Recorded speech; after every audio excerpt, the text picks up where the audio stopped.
जय श्री राम। दोस्तों, आज हम आपको सुंदरकांड की 2 सिद्ध और चमत्कारी चौपाइयों के बारे में बताने जा रहे हैं।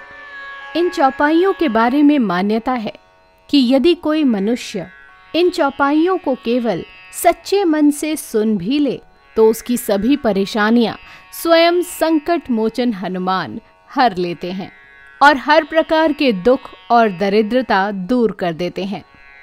वैसे तो सुंदरकांड की हर एक चौपाई चमत्कारी और शक्तिशाली है, लेकिन यह 2 चौपाई अपना असर तुरंत ही देती हैं।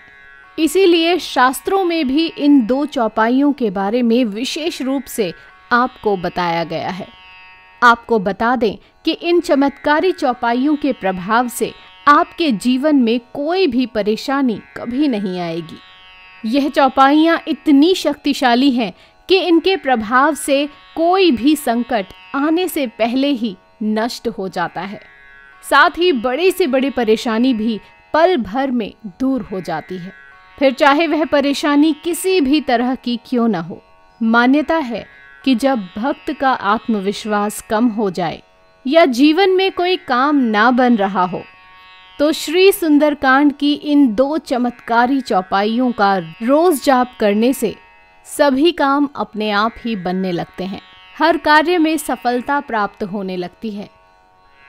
सुंदरकांड एकमात्र ऐसा अध्याय है जो श्री राम के परम भक्त हनुमान जी की विजय का है। सुंदरकांड के पाठ से व्यक्ति को मानसिक शक्ति प्राप्त होती है, किसी भी कार्य को करने के लिए आत्मविश्वास मिलता है। और जैसा कि आप सभी जानते हैं, मंगलवार का दिन संकट मोचन हनुमान जी का होता है और इस दिन की गई हनुमान जी की पूजा भक्तों को कई गुना फल देती है, साथ ही मनोवांछित फलों की प्राप्ति होती है। दोस्तों, कलयुग में हनुमान जी ही एक ऐसे भगवान हैं जो अपने भक्तों की थोड़े से पूजा पाठ से ही प्रसन्न हो जाते हैं और उनकी हर प्रकार की बाधाएं दूर कर देते हैं। शास्त्रों में वर्णित है कि कलयुग के समय हनुमान जी जागृत अवस्था में रहेंगे और भक्तों का कल्याण करेंगे। जो भक्त सच्चे मन से हनुमान जी की पूजा अर्चना करते हैं उन्हें हनुमान जी के साथ साथ श्री राम का भी बहुत आशीर्वाद प्राप्त होता है। तो आइए जानते हैं इन खास चमत्कारी शक्तिशाली चौपाइयों के बारे में।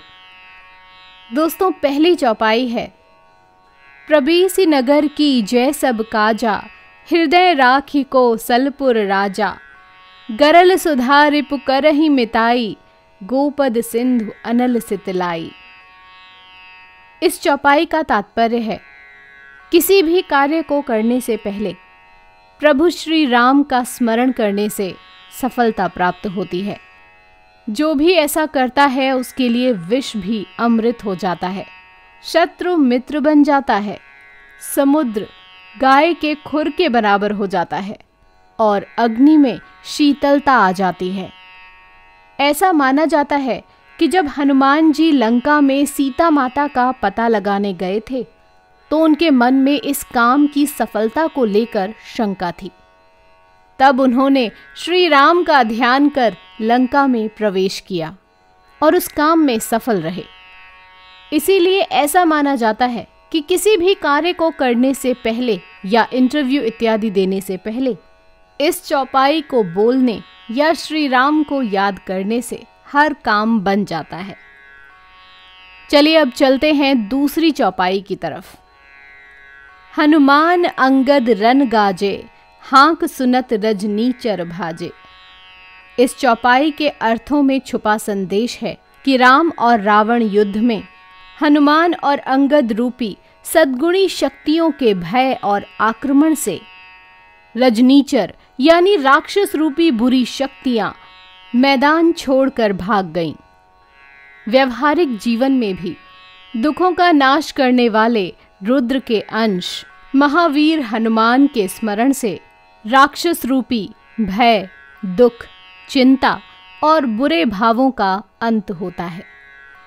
यदि दोस्तों आप सुंदरकांड की इन 2 चमत्कारी चौपाइयों का जाप मंगलवार के दिन करते हैं तो मात्र कुछ ही दिनों में आपको इसके शुभ परिणाम देखने को मिल जाएंगे। साथ ही आपके जो काम वर्षों से रुके हुए हैं वे काम बनने लग जाएंगे। जय श्री राम।